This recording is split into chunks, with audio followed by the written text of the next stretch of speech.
Everyone, welcome to property गुरु। स्वागत है आपका शो में। आपके साथ मैं हूं विपिन भट्ट। प्रॉपर्टी की सभी जरूरी जानकारियों के अलावा हम इस शो में देंगे आपको आपकी प्रॉपर्टी इन्वेस्टमेंट से जुड़े सवालों के जवाब, साथ ही आपको बताएंगे प्रॉपर्टी बाजार का ताजा हाल। तो आइए करते हैं आज के शो की शुरुआत। लेकिन आपके सवालों पर सलाह देने के लिए आज हमारे साथ स्टूडियो में मौजूद है इजी टू ओन स्टेट्स के परेश कारिया साहब। परेश जी, आपका बहुत बहुत स्वागत है प्रॉपर्टी गुरु में। तो आइए परेश जी के साथ हम सवाल जवाब के सिलसिले की शुरुआत करें। पहली कॉलर है हमारी ऋतुपर्ण बनर्जी मुंबई से। ऋतुपर्ण, पूछिए अपना सवाल। अच्छा, हेलो। आई हैव मेरे पास 2 फ्लैट्स है।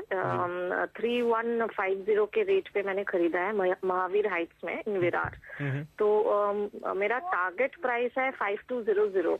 तो मुझे फिलहाल मुझे ऑफर मिला है 3800 का। ओके। तो वही पूछना था, बिल्डर बोल रहे हैं कि दिसंबर में पोजेशन मिल जाएगा। तो आई एम इन 2 माइंड्स के मैं ये ऑफर ले लूं कि I wait for some more time, क्योंकि 5200 पता नहीं कितना टाइम लगेगा। तो वही मैंने सोचा कि आपको पूछ लूं। और दूसरा सवाल ये है, मेरे पास 50 to 60 लाख है और कुछ और एक प्रॉपर्टी में इन्वेस्ट करने के लिए। तो प्रेफरेबली कहाँ पे इन्वेस्ट करने से अच्छा रिटर्न मिलेगा मुझे? जी, बहुत अच्छे सवाल है ऋतुपर्ण, दोनों ही आपके। तो पहला सवाल तो इनका सर यही कि 3100 के भाव में खरीदा था, 3800 का ऑफर मिल रहा है, लेकिन इन्होंने जो टारगेट सोचा था वो 52 के ऊपर जाता है। तो क्या 3800 का ऑफर ले लेना अच्छा है या फिर इन्हें इंतजार करना चाहिए ताकि इनको जो भाव इन्होंने सोचा है वो मिले? देखिए, इनका जो अपार्टमेंट है ये विरार में है। अभी विरार में काफ़ी ओवर सप्लाई का सिचुएशन है at this point of time. तो हमारा मानना है कि इस पॉइंट अगर आपको प्राइस अप्रिशिएशन 5000 का रेट आने में थोड़ा टाइम लगेगा। एट द सेम टाइम अभी सिचुएशन ऐसा हुआ है कि इस पॉइंट अगर आज मार्केट सेंटिमेंट्स इंप्रूव हुए हैं और हो सकता है कि प्राइसेस अभी बढ़ना चालू हो जाए।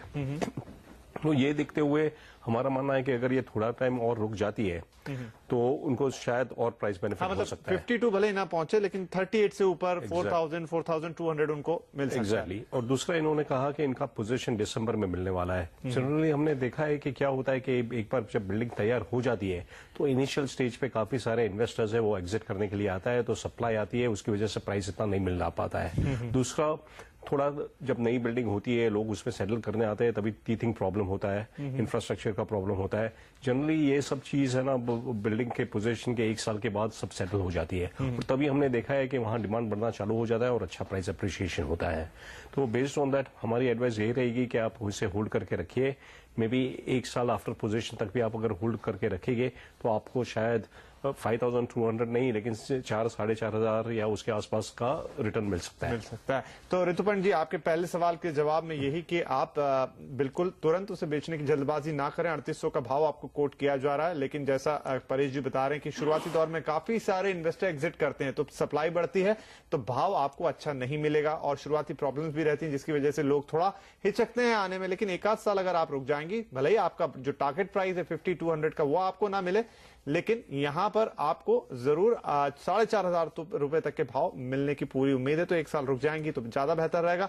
और जहां तक रहा आपका दूसरा सवाल, 50 से 60 लाख रुपए अभी भी आप इन्वेस्ट करना चाहती हैं, तो वो ये कहां लगाएं, ये सलाह इन्हें चाहिए। देखिए, हमारा मानना है कि बॉम्बे के सबब एरिया, नेबरिंग एरिया में अगर हम देखते हैं तो अभी सबसे ज्यादा ग्रोथ पोटेंशियल हमें पनवेल में लगता है, क्योंकि ये न्यू गवर्नमेंट आने के बाद उनका जो फोकस है वो इंफ्रास्ट्रक्चर डेवलपमेंट पे है और उनका हमने देखा है कि पनवेल में काफी सारे इंफ्रास्ट्रक्चर प्रोजेक्ट्स अनाउंस हुए हैं लेकिन वो मूव नहीं हो पा रहे किसी कारण, जैसे कि international airport, trans harbour link, SEZ वगैरह। तो अभी ये नए फोकस इंफ्रास्ट्रक्चर पे आने पे हमें लगता है कि ये सब चीजें मूव होना चालू हो जाएगी और यहाँ पे प्राइस बढ़ने की पोटेंशियल है। हालांकि इसके लिए टाइम लगेगा, आपका टाइम होराइजन ज्यादा होना चाहिए। आप करीबन 5 साल या उसके बियॉन्ड अगर देख रहे हैं तो पनवेल और उसके आसपास के इलाके हैं, जैसे कि उल्वे है, खपोली, ये कालम्बोली है, रोडपल्ली है, द्रोणागिरी है, इसके आसपास के इलाके में हमें लगता है कि प्राइस मोमेंटम रहेगा और अप्रिशिएशन ज्यादा अच्छा हो जाएगा।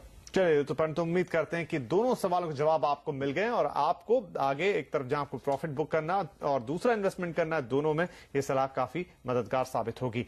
आगे बढ़ेंगे, अगले कॉलर है हमारे साथ गुंजन भटनागर साहब, बंगलुरु से फोन कर रहे हैं। गुंजन जी, पूछे सवाल। हाँ जी, नमस्कार। नमस्कार सर। मेरा क्वेश्चन है, बेसिकली मुझे कंफ्यूजन है 2 प्रॉपर्टीज को लेकर। पूर्वा पाम बीच हैंडूर में और दूसरा है Prestige royal garden, okay, Yelahanka new town की साइड में। ओके। ये मेरे खुद के रेसिडेंशियल पर्पस के लिए है। तो मेरे को ये पूछना था कि इन दोनों में से कहाँ पे इन्वेस्टमेंट करना ठीक रहेगा। चलिए, तो आप ओल्ड मद्रास रोड और दूसरा हनूर, इन दोनों में थोड़ा सा कंफ्यूजन है आपको कहाँ, और एक प्रेस्टीज का है, दूसरा पूर्वांकरा का है, इनके लिए क्या सलाह होगी सर? देखिए, इन्होंने जो प्रोजेक्ट चुने हैं, दोनों प्रोजेक्ट काफी अच्छे हैं और डेवलपर्स भी काफी रेप्यूटेड है। जो पूर्वांकरा का प्रोजेक्ट है वो हैनूर रोड पे है, और प्रेस्टीज का दूसरा उन्होंने अभी कहा कि वो प्रोजेक्ट यलहंका में है। तो ये दोनों नॉर्थ बेंगलोर में आते हैं, और नॉर्थ बेंगलोर में काफी डेवलपमेंट अभी हो रहा है, और आगे चल के भी इस इलाके का पोटेंशियल काफी अच्छा है।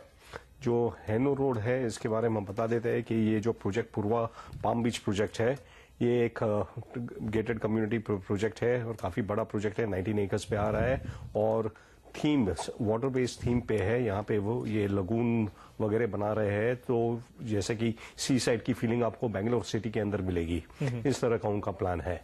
और दूसरा उनका जो प्रोजेक्ट है वो प्रेस्टीज में का है, वो यलहंका में है, और यलहंका भी काफी डेवलप हो रहा है, काफी नए प्रोजेक्ट्स आ रहे हैं, तो वहां पे भी पोटेंशियल काफी अच्छा है।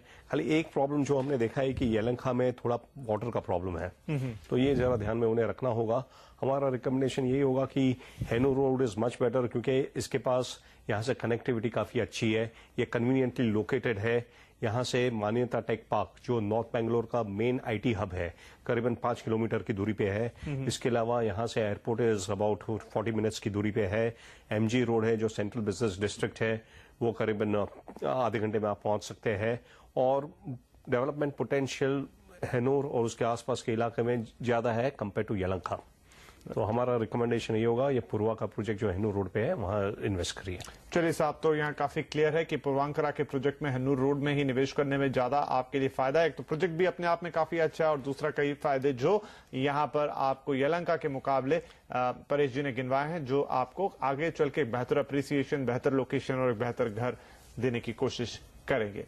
तो आगे बढ़ेंगे। अब एक और कॉलर हमारे पास है, ये भी बेंगलुरु से है, राकेश फोन कर रहे हैं हमें। राकेश जी, क्या है आपका सवाल? Good evening.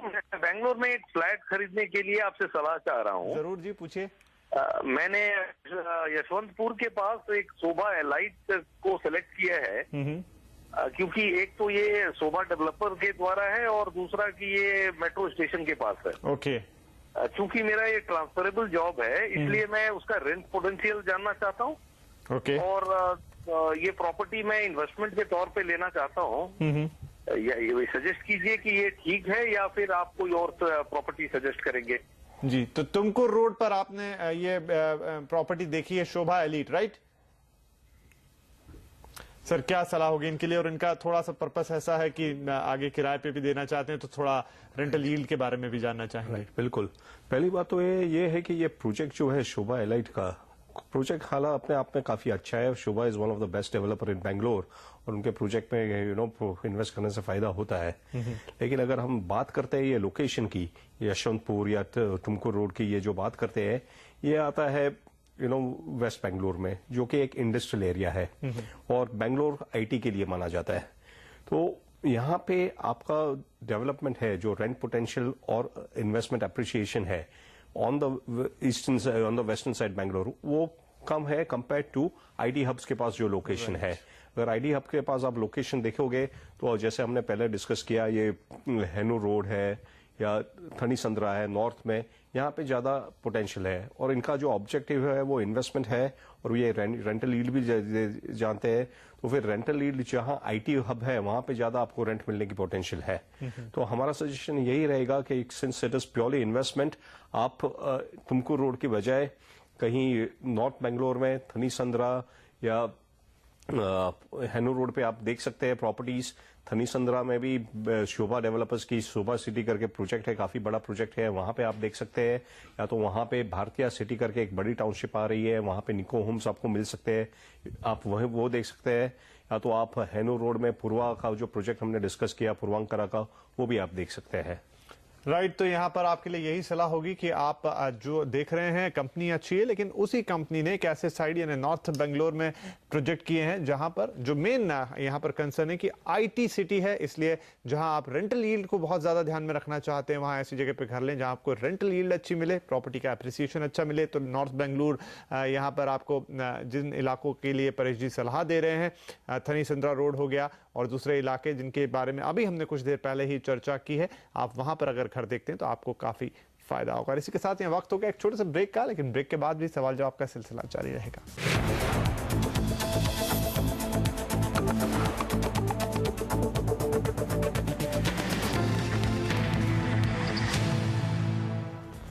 Welcome back. आप देख रहे हैं प्रॉपर्टी गुरु और आपके सवालों के जवाब देने के लिए हमारे साथ स्टूडियो में बने हुए हैं इजी टू ओन स्टेट्स के परेश कारिया साहब। तो आइए परेश जी के साथ सवाल जवाब के सिलसिले को आगे बढ़ाएं। अब हमारे पास जो अगले कॉलर है वो है राजधानी दिल्ली से बी सान्याल।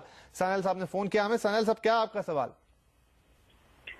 मेरा सवाल है, अगर मेरा बजट 40 से 50 लाख का है तो बॉम्बे में किधर इन्वेस्ट करना ज्यादा अच्छा होगा? सेंट्रल लाइन में, सबर्ब्स में, वेस्टर्न लाइन में, सबर्ब्स में, या फिर न्यू बॉम्बे की तरफ? जी सान्याल साहब, लेकिन एक प्रश्न हमारा आपसे कि आप दिल्ली से बात कर रहे हैं, मुंबई में क्यों इन्वेस्ट करना चाहते हैं? मैं मुंबई शिफ्ट होने वाला हूँ कुछ दिन में। चलिए, बहुत अच्छी बात है। तो आप 40 से 50 लाख रुपए का बजट लगते हैं। अब किस सेंट्रल सबर्ब, वेस्टर्न सबर्ब्स, कहां पर घर लेना बेहतर है और ये बजट क्या उसके लिए काफी होगा? सलाह लेते हैं। परेश जी, क्या सलाह होगी इनके लिए? देखिए, इनका ऑब्जेक्टिव जो है हमने देखा है प्राइमरीली इन्वेस्टमेंट है। जैसे हमने पहले भी डिस्कस किया, इन्वेस्टमेंट पॉइंट ऑफ व्यू से पनवेल और उसके आसपास के इलाके अभी काफी अच्छे लग रहे हैं, क्योंकि वहां पे इंफ्रास्ट्रक्चर डेवलपमेंट को काफी इम्पेटस मिलेगा अभी, और हमें लगता है कि जो प्रोजेक्ट्स इंफ्रास्ट्रक्चर की वजह से रुके हुए थे वो टेक ऑफ हो गए। तो ये कारण के लिए हम यही सजेस्ट करेंगे, और इनका टाइम होराइजन लंबा है, ये 5 साल के बियॉन्ड जो देख रहे हैं, तो ये देखते हुए हमें लगता है कि पनवेल और उसके आसपास के इलाके में अगर वो इन्वेस्ट करते हैं तो ज्यादा बेहतर रहेगा। पनवेल में इनके बजट में हमने 2 BHK तो मिलना मुश्किल है, क्योंकि आज की रेट में पनवेल में रेट 5,000 या उससे भी ज्यादा हो चुका है। लेकिन वो डेफिनेटली 1 BHK देख सकते हैं पनवेल में, और 2-3 प्रोजेक्ट जो ये देख सकते हैं उसमें से एक है अरिहंत आकांक्षा का प्रोजेक्ट है। वो काफी अच्छा प्रोजेक्ट है, उसका लोकेशन भी अच्छा है, स्टेशन से करीबन 3-4 किलोमीटर की दूरी पे है, और airport, Jawaharlal Nehru port trust as well as जो प्रपोज SEZ है उससे कनेक्टिविटी भी ये प्रोजेक्ट की काफी अच्छी है। दूसरी बात यह है कि ये प्रोजेक्ट बहुत ही अर्ली स्टेज पे है। राइट। तो और आई थिंक ये इस समय 4800 के रेट ये लोग कोट कर रहे हैं। राइट। और इसको कंप्लीट होने में भी टाइम लगेगा, 3-4 साल लगेगा। पेमेंट भी इस इंस्टॉलमेंट में देना होगा। तो जब तक ये प्रोजेक्ट तैयार हो जाएगा 3-4 साल में, ये एरिया आसपास का भी काफी डेवलप हो जाएगा और अप्रिशिएशन काफी अच्छा मिल सकता है। इसके अलावा वो दूसरा एक प्रोजेक्ट देख सकते हैं इंडिया बुल्स ग्रीन्स का, जहां पे भी वो 1 BHK देख सकते हैं। हालांकि ये प्रोजेक्ट थोड़ा स्टेशन से दूर है, और पर लेकिन यहाँ पे पूरा टाउनशिप अच्छी तरह से डेवलप हो रहा है, और यहाँ पे भी कैपिटल अप्रिशिएशन का स्कोप ज्यादा है। राइट। चलिए, तो यहाँ पर हम उम्मीद करेंगे सर कि आप ये जो भी इलाके और जो प्रोजेक्ट यहाँ पे बताएं, खासतौर पे पनवेल और उससे लगे हुए इलाके या न्यू पनवेल के इलाके में अरिहंत हो गए, इंडिया बुल्स हो गए, काफी बड़े प्रोजेक्ट्स बना रहे हैं। आज की तारीख में एक अंडर डेवलप इलाका है, लेकिन जब तक यहाँ पर पूरे प्रोजेक्ट्स तैयार होंगे, आई थिंक काफी प्रीमियम होगा जो आप उस समय ले पाएंगे, क्योंकि आपका पर्पस अगर यहाँ पर निवेश का है। आगे बढ़ेंगे। अब एक कॉल है हमारे पास नवी मुंबई से, प्रीत यादव साहब फोन लाइन पे। यादव साहब, पूछे अपना सवाल। नमस्ते सर, मैं नवी मुंबई से बोल रहा हूँ। मेरा सवाल ये है, पनवेल के आगे जो खोपोली एरिया है जी, उसमें इन्वेस्ट करना रहेगा, अगर करीब 5 साल का देखेंगे 5 साल के लिए इन्वेस्ट करें तो अगर रिटर्न और वो एरिया डेवलपमेंट। जी, यहाँ पर प्रीत यादव साहब की आवाज थोड़ी स्पष्ट नहीं थी, लेकिन सवाल हमें उनका मिल गया है कि नवी मुंबई पुणे के बीच में जो खपोली इलाका है, तो उसे वो काफी फ्यूचरिस्टिक इलाके के तौर पे देख रहे हैं। 5 साल तक का तो होराइजन रखते ही हैं, तो जानना चाहते हैं कि इलाका कैसा और क्या यहाँ निवेश करना अच्छा रहेगा। जैसे कि आपने कहा, ये खपोली है जो एक इंडस्ट्रियल बेल्ट है मुंबई और पुणे के बीच में, और यहाँ पे हमने देखा है पिछले कुछ दिनों में काफी इन्वेस्टर का इंटरेस्ट आ रहा है, और इसकी वजह से यहाँ पे प्राइसेस बढ़ रहे हैं। और ये रायगढ़ डिस्ट्रिक्ट में आता है। ये जो मेन रीजन है यहाँ पे प्राइस का बढ़ने का, वो ये है कि यहाँ लोग बिलीव करते हैं कि एयरपोर्ट के डेवलपमेंट से आसपास का इलाका भी डेवलप होगा और उसका बेनिफिट उसे होगा। और टू सम एक्सटेंट ये सही है, क्योंकि सिडको ने एक प्रपोजल दिया है, सिडको जो कि नोडल एजेंसी है for development of Navi Mumbai and Panvel, उन्होंने एक प्रपोजल दिया है कि जो नया इंटरनेशनल एयरपोर्ट आ रहा है उसके 25 किलोमीटर के रेडियस में जितना भी इलाका है वो डेवलप करेंगे। इसके अलावा और एक प्रपोजल है यहाँ पे रेलवे लाइन की, जो पनवेल, करजत और खपोली को कनेक्ट करेगी। तो इसके देखते हुए यहाँ पे काफी इन्वेस्टर्स आ रहे हैं और इन्वेस्ट कर रहे हैं, और नए प्रोजेक्ट्स भी डेवलप हो रहे हैं। करंटली यहाँ पे रेट करीबन 2500 के आसपास है। अभी टू व्हाट एक्सटेंट ये प्रोजेक्ट मटेरियलाइज करते हैं, हमारा मानना है कि ये बहुत ही अर्ली स्टेज पे है, अभी ये सिर्फ प्रपोजल लेवल पे है, इस पे आगे कुछ काम नहीं हुआ है। हो सकता है ये इसमें चेंजेस भी कुछ हो सकते हैं, और कुछ विजिबिलिटी नहीं है कि डेवलपमेंट कभी होगा और किस तरह का होगा। तो इसके अलावा खपोली का जो करंट सिचुएशन हम देखते हैं तो वहाँ यहाँ पे इंडस्ट्रियल बेल्ट है और डिमांड बहुत लिमिटेड है। दूसरा कनेक्टिविटी का प्रॉब्लम है, ये ट्रेन से इतनी वेल कनेक्टेड नहीं है। ये अगर हम मुंबई सिटी से देखें तो करीबन 3 घंटा लगता है लोकल ट्रेन से यहाँ पहुंचने के लिए और थाना से 2 घंटा लगता है। तो फिर बॉम्बे में के रहने के लिए, बॉम्बे में जो काम करते हैं उनके रहने के लिए तो ये जगह इतनी कन्वीनियंट नहीं है, नहीं होगी, राइट। तो हमारा मानना यही है कि खपोली में डेवलपमेंट होने में टाइम लगेगा। आपका टाइम होराइजन है 5 साल है या उसके भी बियॉन्ड 10 साल लग सकता है, राइट। उसके पहले हमें लगता है कि पनवेल के जो एरिया जो ज्यादा क्लोज है उनमें ज्यादा पोटेंशियल है। अभी पनवेल में क्योंकि प्राइसेस ऑलरेडी इतने ज्यादा बढ़ गए हैं, जो लोग पनवेल में अफोर्ड नहीं कर पा रहे हैं वो लोग खपोली और वहां जाके बड़े से इन्वेस्ट कर रहे हैं। लेकिन हमारा मानना यही है कि इंस्टेड ऑफ खपोली आप और इलाके देख सकते हैं जो यही प्राइस बेल्ट में है, जैसे कि अंबरनाथ है या बदलापुर है, जहां पे 3,000 करीबन 3,000 रुपए का रेट है। उन्हें भी इतना ही फायदा होगा यहाँ पे अगर डेवलपमेंट होता है तो। बट वो अभी मुंबई सिटी से काफी वेल कनेक्टेड है, ट्रेन से काफी वेल कनेक्टेड है, डेवलप्ड एरिया है, लोग रह भी रहे हैं, तो वहां प्राइस अप्रिशिएशन जल्दी होगा। बल्कि खपोली में, Khopoli is still second market, आज की देखे तो सेकंड होम मार्केट का माना जाता है। यहाँ पे अगर आप अपार्टमेंट में इन्वेस्ट करेंगे, आपके अपार्टमेंट तो 2 साल के बाद तैयार हो जाएंगे, लेकिन वहां इतना डिमांड नहीं होगा कि आप ये रेंट पे दे सके या आप इसको बेच सके और प्रॉफिट रियलाइज कर सके। तो हम उम्मीद करेंगे कि अब एक बहुत क्लियर पिक्चर खपोली का आपके सामने तैयार होगा और कई अच्छे विकल्प भी उसके सामने परेश जी ने आपके सामने रख दिए। तो यहां लेंगे एक छोटा सा ब्रेक के बाद कुछ और सवाल जवाब।